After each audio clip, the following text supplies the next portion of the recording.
Olá, queridos irmãos, alunos da Escola Bíblica Dominical da Primeira Igreja Batista Nova Sul, classe de adultos.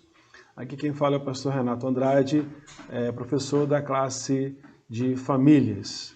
Eu quero saudar a todos com a graça e a paz de nosso Senhor e Salvador Jesus Cristo e com um bom dia de salvação.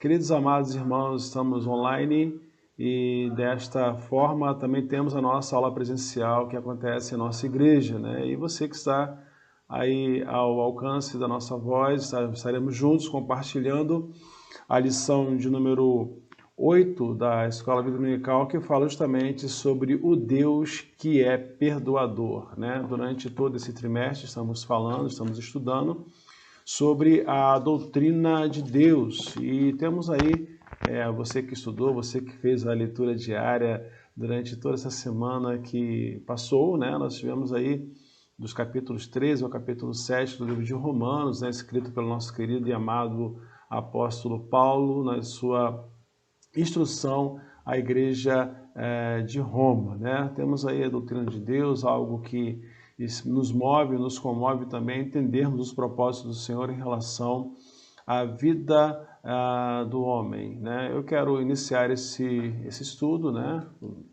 Orando ao Senhor, pedindo a Deus, ao Espírito Santo, para que Ele possa nos orientar e também estar nos ensinando a respeito daquilo que nós temos que aprender, do que a palavra de Deus nos ensina e do próprio Deus que nos exorta. Vamos orar, queridos. Pai, muito obrigado, Senhor Deus, por esta manhã, muito obrigado, Senhor Deus, também, pela sua fidelidade, pela sua bondade. Deus, muito obrigado pela tua palavra, obrigado também, Senhor, porque nós fazemos parte da maior escola bíblica dominical, Senhor Deus, ou seja, a maior escola do mundo, que é a Escola Bíblica Dominical. Obrigado pelos teus filhos, obrigado, Pai, por esta casa do Senhor, que se põe, ó Deus, a ensinar. Obrigado, Pai, pela vida do nosso pastor, obrigado, Deus, também pela vida da superintendente da Escola Bíblica Dominical, nossa querida irmã Esther Dutra, assim também como todos os professores e mestres.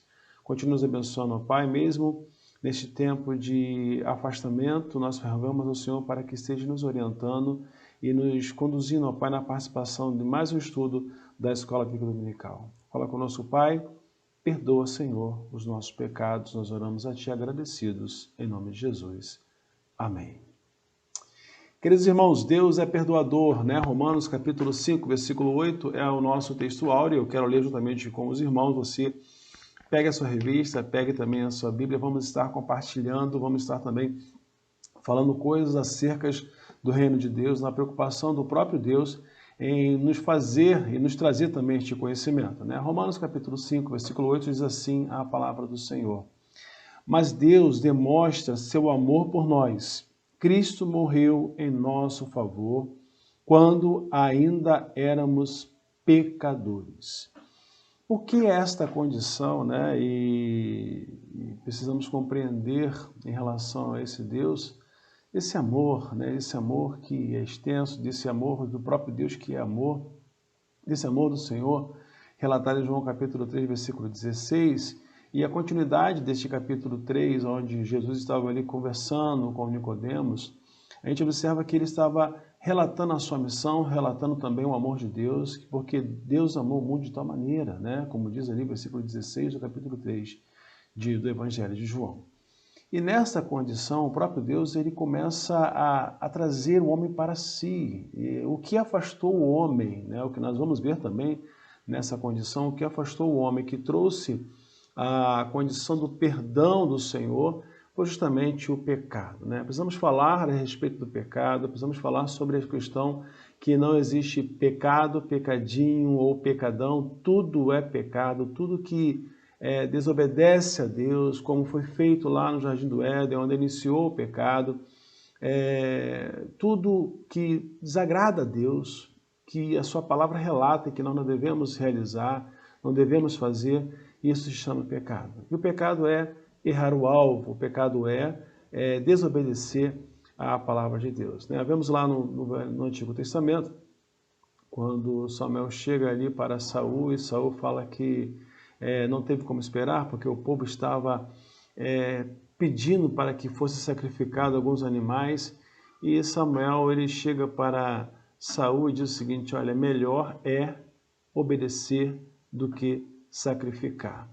Então, o pecado ele vem com a desobediência a Deus. Mas aí o Senhor, né, na sua infinita bondade, Gênesis 3,15, depois você vai estar lendo na sua Bíblia, ele nos traz também a válvula de escape, conforme o apóstolo Paulo vai estar nos falando, e lá no final da nossa lição nós vamos ler em 1 Coríntios capítulo 10, versículo 13. Deus sempre nos dá uma válvula de escape. Qual é a válvula de escape? Qual é o refúgio que nós podemos recorrer para sermos perdoados dos nossos pecados, né? A mentira, a prostituição, o adultério, todas as outras condições que desagradam a Deus, segundo a sua palavra, é relacionado ao pecado.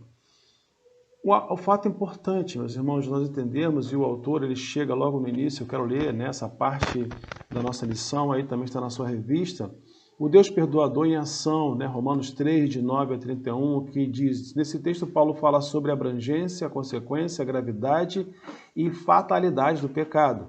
Se graça é receber de Deus o que não merecemos, o céu, a misericórdia é não receber o que realmente merecemos, o inferno.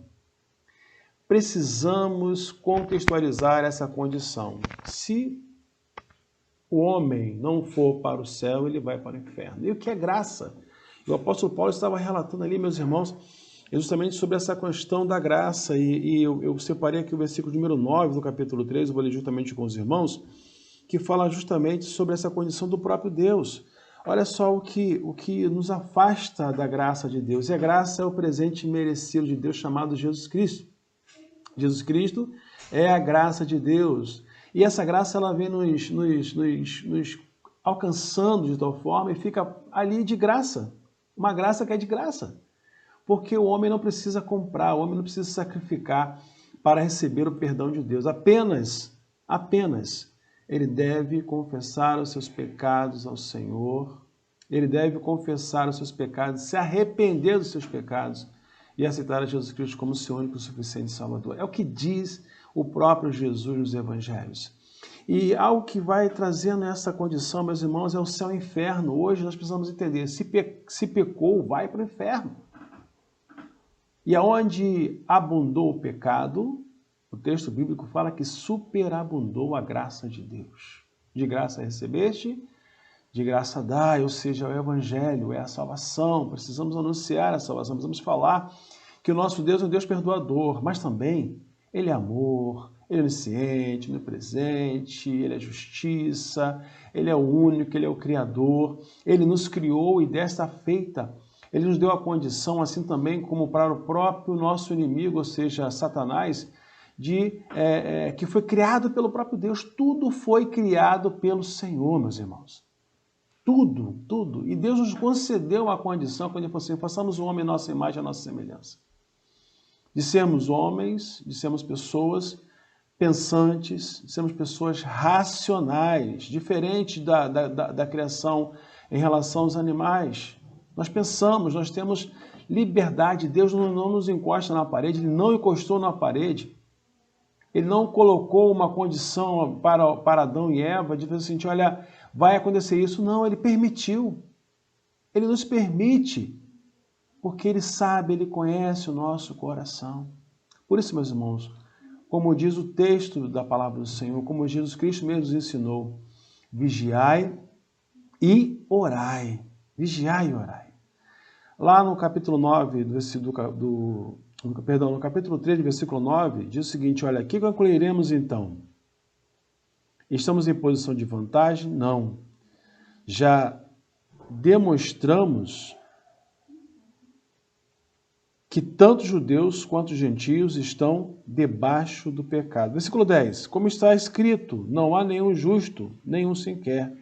Não há ninguém que entenda, ninguém que busque a Deus. Ou seja, meus queridos irmãos, esse pecado ele veio para nos afastar de Deus e para nos levar para a perdição, ou seja, levarmos para o inferno, né? Essa é a condição habitual do inimigo.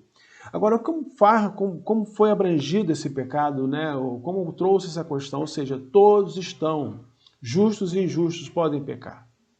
Às vezes você está na condição, ao aceitar Jesus Cristo, eu começo ali a caminhar com Jesus, e vocês vão observar que o inimigo ele começa a colocar, bater na porta, a mesma condição quando você é batizado, a mesma condição quando o próprio Cristo foi batizado.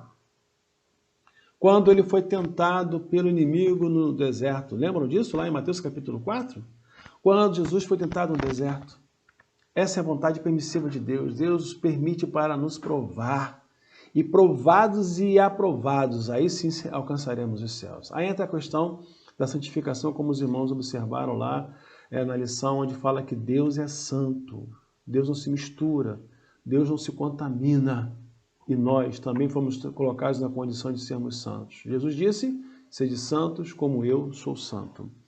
Aí vem as consequências, né? No versículos de 13 a 18, algo impressionante, meus queridos, é que existe em nós uma fábrica de pecados em alta produção. Somente um Deus perdoador para nos dar em Cristo a vida eterna. Lá no versículo 18 do capítulo 3, continue com a sua Bíblia aberta e acompanhe comigo. Aos seus olhos é inútil temer a Deus. Sabemos que, versículo 19, que tudo que a lei diz e diz àqueles que estão debaixo dela, para que toda a boca se cale e todo mundo esteja sob o juízo de Deus. Portanto, ninguém será declarado justo diante dele, baseando-se na obediência à lei, pois é mediante a lei que nos tornamos plenamente conscientes do pecado. O autor ele fala aqui, meus queridos, somente um Deus perdoador para nos dar em Cristo a vida eterna. O que essa condição, essa gravidade do pecado, essa consequência do pecado, e de um Deus que é perdoador, um Deus que já começa, desde o momento que o homem pecou, ele já começa a corrigir, a correção vem de Deus, a disciplina vem de Deus. Diz o autor lá do livro de Hebreus, Deus nos disciplina porque Ele nos ama. O pai que ama o seu filho deve disciplinar o seu filho. O apóstolo Paulo estava falando justamente sobre a questão da lei, a lei. O homem estava baseado tanto na lei, mas esquecia do próprio Deus. Ele procurava obedecer a lei, os irmãos observar em todos os momentos quando os fariseus estavam ali questionando a Jesus, eles procuravam colocar a lei, e há uma passagem que fala sobre o jovem rico, que Jesus diz o seguinte, olha, disseste bem, mas havia algo errado neles, queridos, que eles esqueciam do amor ao próximo, do amor ao próprio Deus. Eu entrego a minha oferta, eu faço meu sacrifício e Deus vai me perdoar. Não é assim que Deus quer. Deus ele olha no nosso coração. E essas consequências do pecado, meus irmãos, atraem também aqueles que estão em Cristo. Você e eu somos mais tentados a pecar do que aqueles que vivem no pecado. Eu me recordo de uma lição que estávamos estudando sobre o livro de Romanos, na escola bíblica dominical. O autor ele falou algo profundo, porque o pecado ele fica na nossa carne, nos tentando a cometermos o pecado, e o próprio inimigo ele coloca isso como coisa boa, como coisa natural, né? Como diz aí uma frase que está muito na moda, não tem nada a ver. Não tem nada a ver. Claro que, meus irmãos, tem tudo a ver para a condição de Deus e para sermos salvos e alcançarmos o céu. Deus nos prometeu a vida eterna em Jesus Cristo. Agora também vem a gravidade do pecado, lá no versículo 13, versículo 16. O pecado, ele é anestesiador e alucinógeno, ele nos rouba a sensibilidade, pratica-se o mal com a banalidade entorpecedora. Os homens amam mais as trevas do que a luz. Suas ações são dignas de promover inveja ao inferno. A iniquidade se multiplica de forma exponencial. Versículo 13, que diz, suas gargantas são um túmulo aberto, com as suas línguas engano, veneno de serpentes está em seus lábios. A condição do inimigo é colocar uma alucinação. Eu quero revelar para os irmãos assim, eu quero só contextualizar aquelas pessoas que se entregam às drogas e às bebidas. É muito bom, é muito lindo, é muito bonito, mas no dia seguinte vem as consequências da gravidade deste pecado. Deus não nos chamou, e eu gosto muito de quando o irmão falava no trem pregando, ele falou assim, Deus não nos chamou para sermos chaminés. Deus não colocou chaminés na nossa cabeça, ou seja, Ele não gosta, Deus não nos fez para ficarmos fumando, para ficarmos bêbados, largados na rua, porque a função de colocar o homem desta forma é o diabo, que veio para roubar, matar e destruir o homem. Por isso, irmãos, vigiem, vigiem, porque vão ser colocadas sobre todas as circunstâncias da nossa vida as coisas mais belas e também aquelas questões que vão dizer o seguinte, nada a ver. Não, tem tudo a ver. Deus é justiça, Deus é amor, Deus é paz. Dando continuidade, queridos, o pecado é fatal, ou seja, Romanos 17, 23, eu quero ler o versículo 23, que é muito conhecido de todos nós. Na minha versão diz o seguinte, pois todos pecaram e estão destituídos da glória de Deus. Versículo 24, sendo justificados gratuitamente por sua graça, por meio da redenção que há em Cristo Jesus. Eu pequei, eu falhei, eu fui induzido a cometer o pecado. Deus conhece o meu coração. Agora, se você conhece que é pecado e você pecar, você está simplesmente cometendo pecado novamente. Meu Deus, eu confundi um pouco os irmãos. Ou seja, se eu sei que é pecado, eu devo não fazer, eu devo me afastar. O diabo, o nosso inimigo, anda ao nosso derredor. Se afasta, queridos, faça como Jesus. Quando foi tentado ali por aqueles homens, e quando começava o tumulto, Jesus saía devagarzinho, saía pela direita, pela esquerda, ele procurava o quê? Ele procurava orar. Ele orava para aqueles homens. Devemos orar também pelos nossos inimigos. Então, queridos, o pecado é fatal, e o autor ele diz, o pecado mata os sonhos, a vida, a família, os negócios e a comunhão com Deus. Sendo o afastamento desta comunhão o pior efeito dele no homem. Queridos, como é bom estarmos em comunhão com o Pai, desde o início do abrir os olhos até o final da noite, quando nós fechamos os nossos olhos, sabemos que Deus está nos guardando em todo o tempo. Por que o autor ele fala sobre a família? Porque o pecado ele começa a destruir, as drogas vão destruindo a família, os vícios vão destruindo a família, o afastamento de Deus, a comunhão com o Senhor vai afastando, vai destruindo a família. Coloca a sua família em primeiro plano, meu querido irmão. Coloca a sua família, ensine ela, leve seus filhos para a escola dominical, faça a sua parte, ore, leia a Bíblia, ensine, exorte e discipline os seus filhos. Também, meus irmãos, a questão de Romanos capítulo 3 é que fala que todos pecaram, estão destituídos da glória de Deus. Você só vai ser justificado se você simplesmente abrir o seu coração e confessar para Jesus. Às vezes nós pecamos por induções. Confesse para Jesus, confesse. Confesse para o nosso Deus que é perdoador. Agora, sendo perdoados e justificados, como diz lá o autor, no capítulo 4, eu convido você também para estar lá abrindo a sua Bíblia, vira a sua página, ou chega até o capítulo 4, onde está, como está na sua Bíblia. A partir do versículo 1 ao versículo 25, nós vamos ver sobre a questão da justificação. O que é a justificação? E Paulo, o livro de Romanos, Paulo fala muito sobre justificados na fé, sobre justiça, sobre sermos justos, ou seja, sermos perfeitos, andarmos com Deus e evitarmos as imperfeições para que não voltemos à impiedade, né?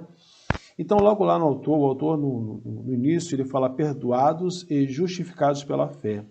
A justificação nasce no coração de um Deus perdoador. Ou seja, o que é justificação? Eu preciso ser justificado. Eu preciso andar como um homem, como uma pessoa santa, justificado. E o texto diz que teve provada ou reconhecida a sua inocência, reabilitado. Justificação é quem teve provada ou reconhecida a sua inocência e está sendo reabilitado. Olha só que coisa linda. Tudo isso fala sobre o conceito da missão de Jesus. Tudo isso fala sobre o conceito de João capítulo 3. O autor ali fala o seguinte, a justificação nasce no coração de um Deus perdoador que decidiu amar transgressores de maneira singular e perdoá-los em Cristo Jesus. Paulo usou a expressão a fé computada para a justiça. Né? No Salmo 32 também, Davi abre o coração para falar justamente sobre essa justificação. E o que vem relatando no capítulo 4, do capítulo 1, versículo 25, eu quero ler com os irmãos, o versículo 7 e 8. Como são felizes aqueles que têm suas transgressões perdoadas, cujos pecados são apagados. Como é feliz aquele a quem o Senhor não atribui culpa. Sou eu e você. Sou eu e você que buscamos nos redimir e buscamos também o perdão de Deus. Sou eu e você que devemos buscar essa condição da justificação. Eu fui justificado. Ah, mas você no passado, você fazia isso. Deus me perdoou os meus pecados, porque Ele não se lembra mais dos meus pecados. E eu me arrependi dos meus pecados. Eu me arrependi dos meus erros. Se eu bebia, se eu era um bêbado, hoje eu não bebo mais. Se eu era um drogado, não sou mais. Se eu era um adulto, eu não sou mais. Se era uma pessoa que andava como a margem da sociedade, eu não vivo mais porque Deus me salvou. E algo que eu quero deixar para os irmãos, quando Paulo fala no capítulo 3 sobre a lei ela veio para educar o homem. A lei é para educar, para trazer os comportamentos mediante a sociedade. Ok? Foi essa a preocupação do próprio Deus. Agora também, meus irmãos, pela fé, né, todos somos filhos de Abraão. A preocupação desses homens que estavam ali em Roma, e a maioria eram judeus convertidos, era justamente sobre a questão, sobre o pai da fé. Né? A fé é o firme conhecimento, reconhecimento daquilo que você não vê, mas daquilo que você crê. E a fé, no versículo 6 do capítulo 11 de Hebreus, diz que sem fé é impossível agradar a Deus. Aí o autor ele coloca logo lá na página 39, logo no início, quando fala assim, a fé de Abraão era mais que um sentimento religioso. Expressava uma vida que por inteiro se entregou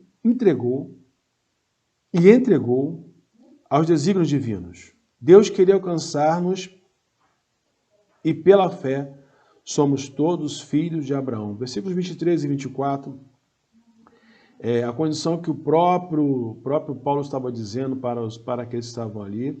Versículo 23, né? A partir do versículo 18, ele fala sobre a questão da esperança, colocando ali sobre Abraão. Mas no versículo 23, ele diz, as palavras lhe foi creditado, não foram escritas apenas para ele, mas também para nós, a quem Deus creditará a justiça para nós que cremos naquele que ressuscitou dos mortos, a Jesus, nosso Senhor.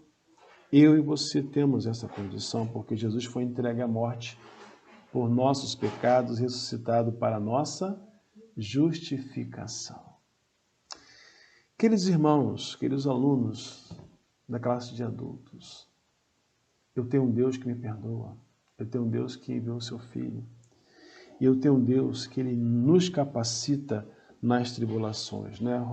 Romanos 5, do versículo 1 ao versículo 21, Paulo faz um comparativo entre o primeiro homem, Adão, e o segundo homem, Jesus Cristo. Né? Ou seja, pelo pecado, né?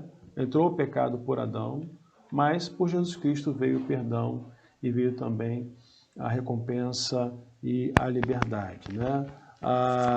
O autor ele fala, logo no 39, diz o seguinte, olha, perseverança é não desistir quando estiver desanimado.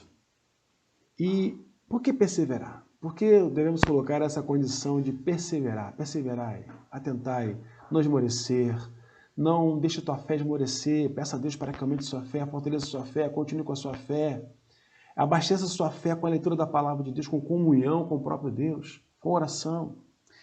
E ele fala algo interessante aqui sobre o filho dele, né? Que fala algo, estava recitando algo, dizendo o seguinte, perseverança é não desistir quando estiver desanimado. Imagine você estar recitando isso durante todo o dia, né? Perseverança é não desistir quando você está desanimado, né? Nosso ânimo vem do Senhor, e Deus já falou para Josué, né? Tem bom ânimo, eu estou contigo, né? Assim como fui com Moisés. Tem bom ânimo, querido irmão. Assim como Deus foi com todos os seus filhos e também está conosco. Tem bom ânimo, não esmoreça, fortaleça-se na tua fé, a fé em Deus, né? E Paulo, ele continua dizendo o seguinte, olha, que essa perseverança ela produz em aprovação e experiência. As tribulações nos proporcionam amadurecimento, crescimento, sempre saímos mais fortes e melhores delas. Além disso, após a tribulação vem o alívio. Queridos irmãos, algo que nos comove a termos um bom relacionamento com o próprio Deus é que Deus nos conhece, Deus sabe até onde a gente pode ir, como fez com Jó. Deus sabe até onde nós podemos, porque Deus nos conhece tão bem, que mesmo vindo as provações, mesmo vendo a condição, Deus está nos aperfeiçoando, está nos aprovando, irmãos. Está sendo provado, né? Como diz, está chorando, né? Está doendo. Vai aos pés do Senhor. Neste tempo que estamos vivendo, o tempo atual, é um tempo que muitos estão sendo provados pelo próprio Deus. E eu falo, pastor, mas é fácil o senhor falar isso, o senhor não está na minha condição. Eu digo para você, meu querido, todos nós estamos sendo. Observe que Deus não está somente levando pessoas não crentes. Deus está levando ímpios e justos. Deus está nos conduzindo.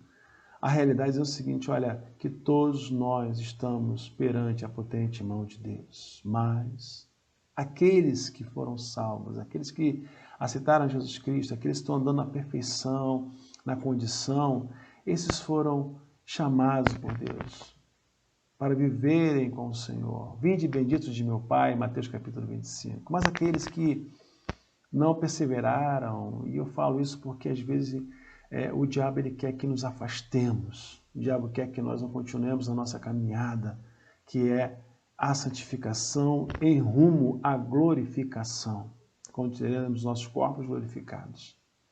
Por isso, queridos, se está sendo provado, você saiba que depois da prova vem uma bênção. E é aí que você vai ser aprovado. E é aí que você vai ter a experiência. A nossa igreja está passando por isso, né? O nosso pastor, algumas coisas tem questionado, e o nosso pastor ele foi muito sábio, como sempre, e ele colocou justamente a condição, né?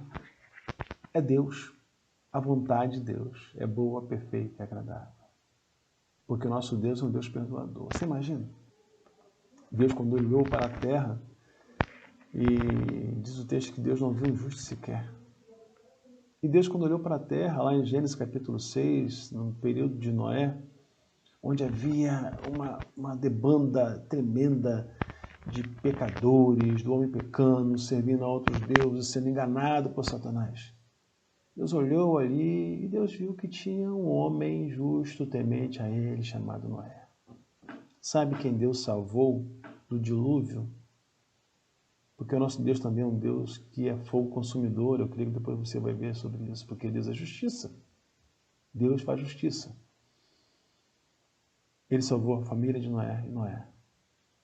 E quantas vezes Noé foi, eu creio, pela fé que ele foi tentado a não fazer aquela arca, a não dar atenção para o próprio Deus. E quantas vezes Noé foi tentado, mas depois ele foi aprovado diante dessa experiência. Porque a nossa perseverança, ela produz o que? Esperança. Não desista. Né? Jesus Cristo me diz, batei, continuai, firmai. E aqui não é nosso lugar, pois as tribulações forjam em nós a vontade de irmos para casa. Né? Romanos 8, versículo 18, ele diz, considero que os sofrimentos do presente não se pode comparar com a glória que será revelada em nós. Ele mesmo derramou seu amor em nossos corações. Ou seja, irmão, continua. Não deixe com que a ansiedade, a depressão, não deixe com que qualquer situação lançada pelo inimigo venha esmorecer a sua fé. Nós já somos cidadãos do céu. Nós aceitamos Jesus Cristo. E uma vez salvos para sempre, mas não se afaste dos caminhos do Senhor. Não deixe com que essas coisas venham esmorecer a sua fé, porque nós temos que dar um bom testemunho para os que estão ao nosso redor. Ao nosso redor, perdão. O inimigo ele fica ao redor, procurando isso para enfraquecer a nossa fé e para sermos questionados por aqueles que não foram alcançados pelo poder da salvação.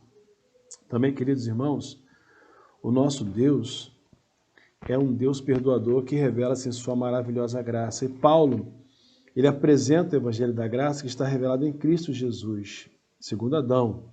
Ele é baseado numa pequena conjunção adversativa, mas evangelhos são boas novas. São exatamente estas, porque nós somos pecadores, sentenciados à morte, mas o dom gratuito de Deus é a vida eterna, que pelo único ato de nossa justiça de Deus, segundo Adão, trouxe-nos vida, perdão. E assim inversamente aos efeitos terríveis do primeiro Adão, as consequências do segundo Adão, Jesus, são mais abundantes e maravilhosas. Nós vivemos um momento tão singelo, né, meus irmãos? E quando nós voltamos para a graça de Deus e essa maravilhosa graça, né, conforme nós cantamos, graça de Deus sem par, essa maravilhosa graça que nos leva à realidade de quem é Jesus e a quem nós pertencemos, né? É uma graça, a partir do capítulo 6, versículos de 1 a 23, é uma graça onde Deus perdoador revela-se em sua maravilhosa graça. A graça de Deus não nos dá um salvo-conduto, a graça implica recebê-lo também como o Senhor da nossa vida. A graça nos faz responsáveis pelo bom testemunho. Olha aí, ó. A graça nos faz responsáveis pelo bom testemunho. Outro versículo conhecidíssimo que fala exatamente sobre a questão do pecado, sobre a questão de que o nosso Deus nos ama, perdão, é o versículo 23 do capítulo 6, logo no finalzinho, que fala: pois o salário do pecado é a morte, mas o dom gratuito de Deus é a vida eterna em Cristo Jesus, nosso Senhor. Paulo ele começa a falar justamente sobre o amor de Deus, né? Então lá o apóstolo Paulo argumenta: assim também considerai-vos mortos para o pecado, versículo 11, mas vivos para Deus em Cristo Jesus. Aprendemos que a graça de Deus não nos dá um salvo-conduto, observe só o que diz o autor, para pintar o 7 e desenhar o 8, pelo contrário, ela nos constrange a viver uma vida submissa e obediente à sua palavra. Nossos corpos devem servir à justiça para a santificação, versículo 19, eu quero ler para os irmãos, justamente com os irmãos, perdão. Assim, falo isso em termos humanos por causa das suas limitações humanas. Nós somos limitados. Paulo fala, nós somos limitados. Assim como vocês ofereceram os membros dos seus corpos à escravidão, à impureza e à maldade, que leva à maldade, ofereçam-nos agora a escravidão à justiça, que leva à santidade. O apóstolo estava dizendo o seguinte: irmãos, continue firmes, constantes, sempre abundantes. Irmãos, continue dando um bom testemunho, porque nós não fomos colocados para simplesmente fazermos e continuarmos fazendo as coisas que fazíamos no passado, ou simplesmente usarmos esse artifício para aprontarmos algumas coisas. Não, Deus é justiça, Deus é perdoador também. Mas lembre-se, não deixemos para depois, não deixemos para o final da nossa vida, para colocarmos a nossa vida e pedirmos perdão a Deus. Não deixemos para depois de darmos um bom testemunho, de falarmos de Jesus. Paulo estava dizendo o seguinte: olha, é a maravilhosa graça, é a graça que revela-se em Cristo Jesus. É a graça que nos remete a entendermos porque o salário do pecado é a morte natural, a morte espiritual, a segunda morte. A morte natural todos nós vamos ter, eu e você, né? Esse corpo, nós vimos do pó, e ao pó nós vamos retornar, como diz a palavra. Mas é a morte espiritual.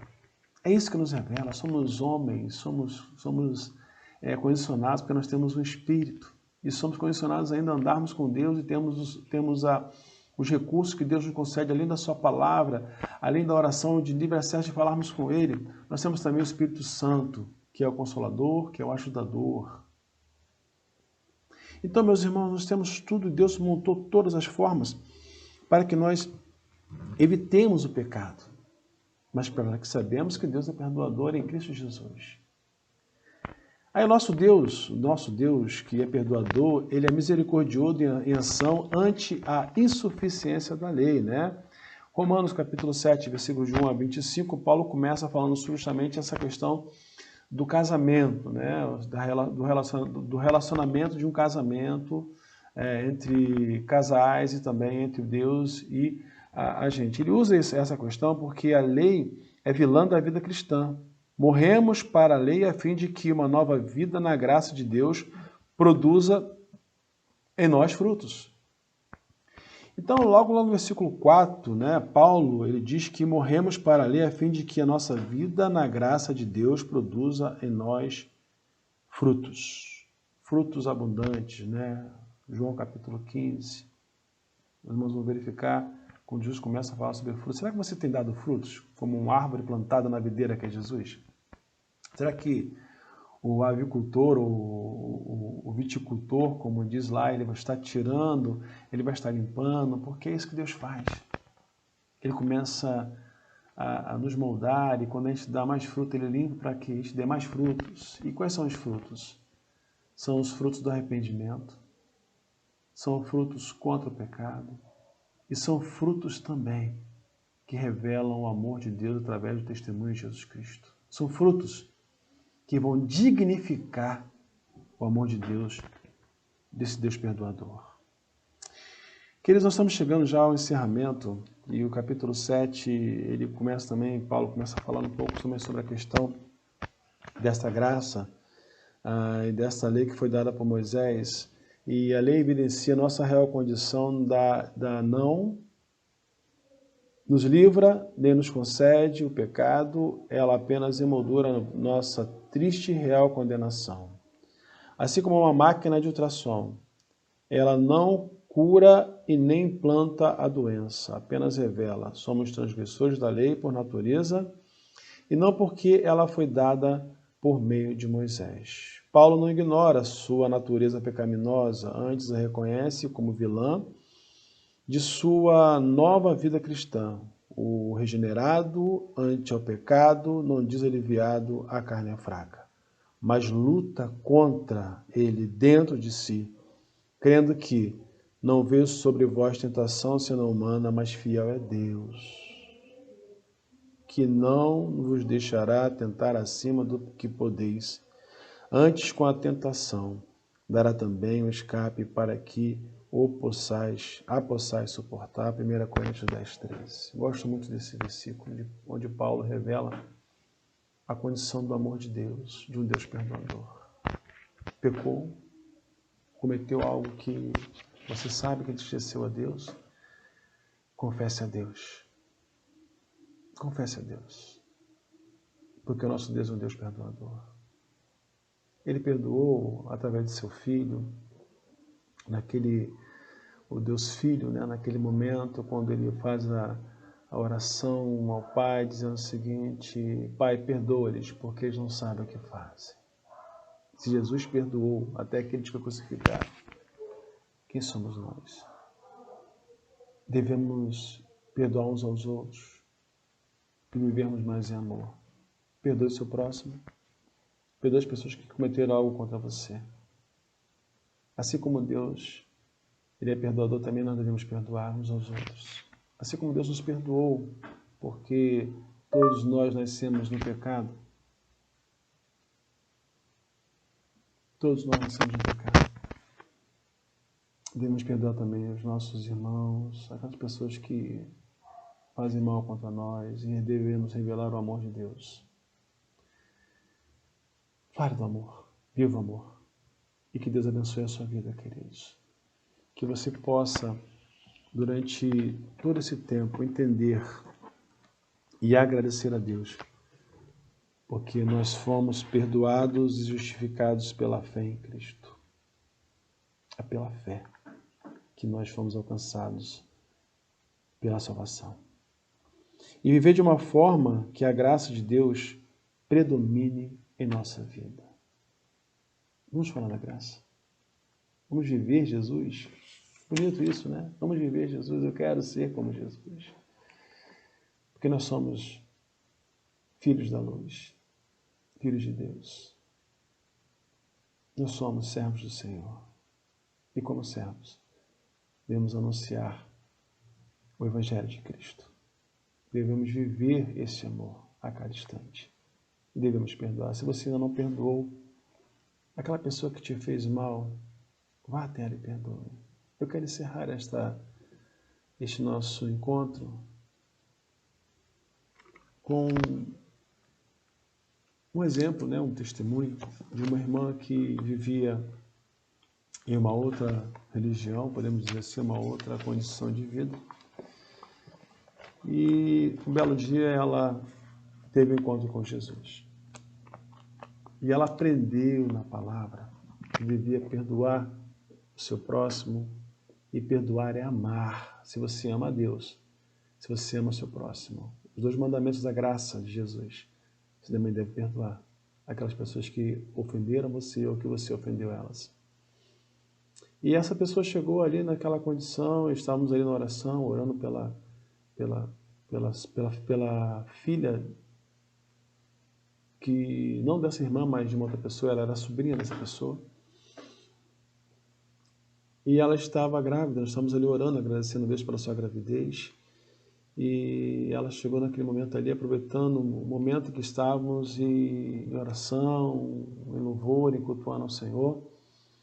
E ela chegou, estávamos na casa dessa jovem que estava grávida, do seu primeira filha, perdão. Ela chegou e disse: olha, eu quero dizer algo para você. Eu quero te pedir perdão. Perdão por tudo que eu fiz contra você, por tudo que eu falei. Eu quero te pedir perdão porque eu sei que errei com você e pratiquei coisas erradas, né? Assim também como eu sei que você também fez coisas erradas, isso foi motivado para que nós vivêssemos sempre brigados. E ela chegou e te pediu perdão, e aquela senhora falou o seguinte: olha, mas eu não te perdoo. Eu não te perdoo por tudo que você fez, porque uma tinha Jesus no seu coração e a outra não tinha Jesus no seu coração. Ainda não tinha tido encontro com Jesus. Depois ela veio até. E ela falou: não, eu não te perdoo. Não te perdoo. E ela disse o seguinte: olha, não importa se você não me perdoar. Talvez eu fique triste, fique magoada. Mas o que importa é que eu vim para te pedir perdão.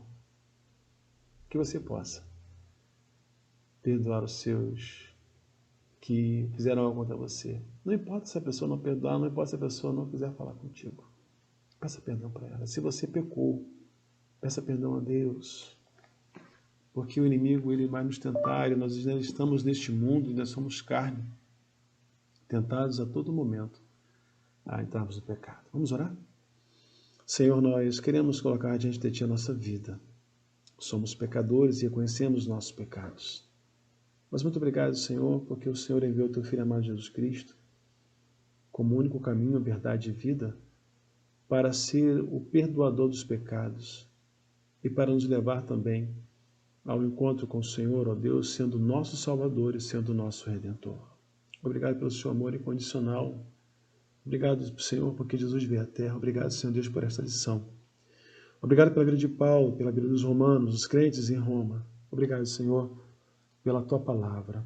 Que nós possamos, ó Deus, sermos firmes e constantes, ó Deus, mesmo vindo a questão do pecado, mesmo vindo, ó Deus, sabendo que aquelas pessoas pecaram e cometeram algo errado contra nós, que nós possamos sermos homens e mulheres perdoadores e, através do amor de Jesus Cristo, possamos, ó Deus, espalhar o bom perfume de Cristo. Deus querido, abençoe esta lição, que o Teu Espírito Santo fale melhor aos nossos corações. É a oração que eu faço te agradecido, Pai, não porque mereçamos. Abençoe as famílias, que haja o perdão e o amor entre as famílias, onde o inimigo tenta de várias formas, Senhor, colocar brigas, influenciar coisas ruins. E nós pedimos ao Senhor, ó Pai, para que haja paz na família dos Teus filhos que que estudaram esta lição, que estão ao alcance da nossa voz, ó Pai, que sejam alcançados, porque perdoar também é amar, e nós chamamos. Perdoa os nossos pecados, mais uma vez, que a Tua vontade seja feita em nossa vida, na vida do nosso pastor. Abençoe a todos os professores, em nome de Jesus. Amém. Deus abençoe a sua vida, querido. Deus abençoe também a sua casa e que o Senhor continue abençoando a Escola Bíblica Dominical e a classe de adultos. Um abraço a todos, um dia abençoado.